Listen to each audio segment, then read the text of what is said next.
It all started with a note. I was 20, juggling college classes and a part-time job at the local library when I found the first one. It was tucked between the pages of a returned novel, handwritten in this neat, slanted script. It said, "Somehow, I think you understand what it means to feel invisible. If you find this, know that someone out there sees you." At first, I brushed it off. I thought it was just a fluke, maybe a forgotten draft of a story someone was writing, or just a random stranger's thoughts. But then, the next week, another letter appeared. This time, it was slipped inside a stack of books left on my reshelving cart. This one said, "You smile like you're carrying the whole world on your shoulders,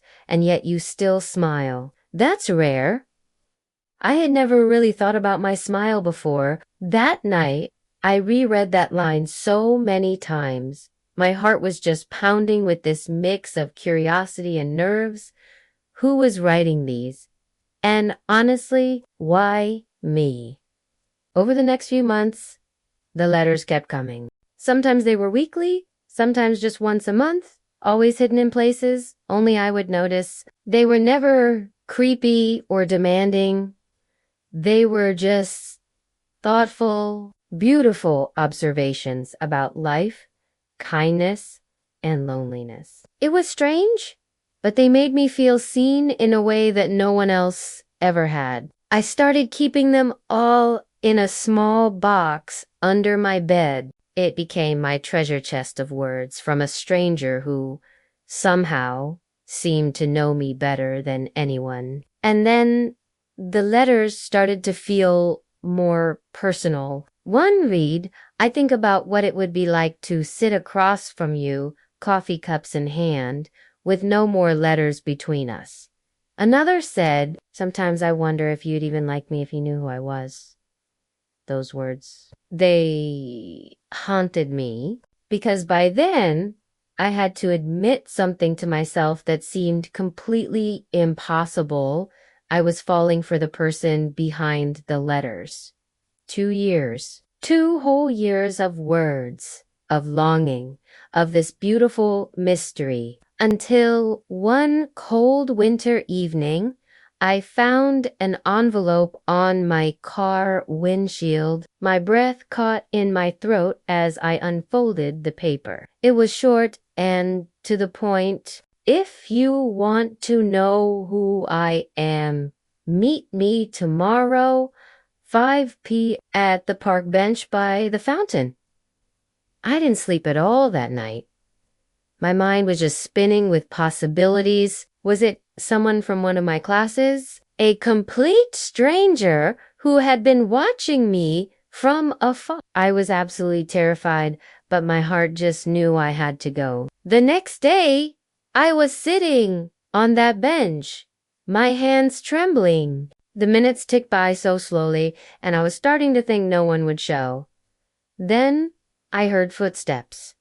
I looked up, and there she was, Clara, the quiet girl who came into the library every single week, always with an armful of novels and this shy little smile. We'd spoken a handful of times, just casual things about books.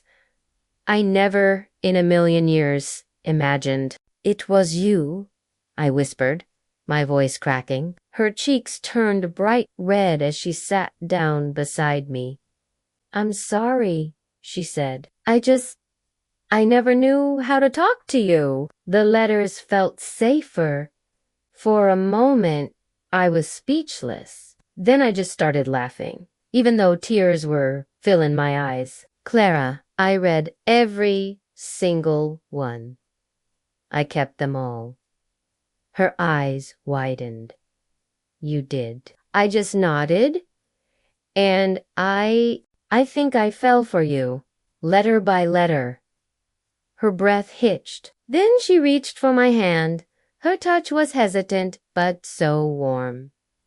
"So did I," she whispered. "We just sat there, the air crisp and cold around us, her fingers entwined with mine. All the questions I had built up for 2 long years just faded away because the answer was sitting right here next to me. That night, we walked for hours, finally talking without the shield of paper between us. She told me how she'd first noticed me shelving books, how she admired the way I treated people with kindness without ever expecting anything in return. She told me how she never had the courage to approach me until now. And when the conversation paused, when our eyes just lingered a little too long, I leaned in. Our first kiss tasted like winter air and the sweetness of words finally spoken out loud. 2 years of anonymous letters had led me to that single moment, to her.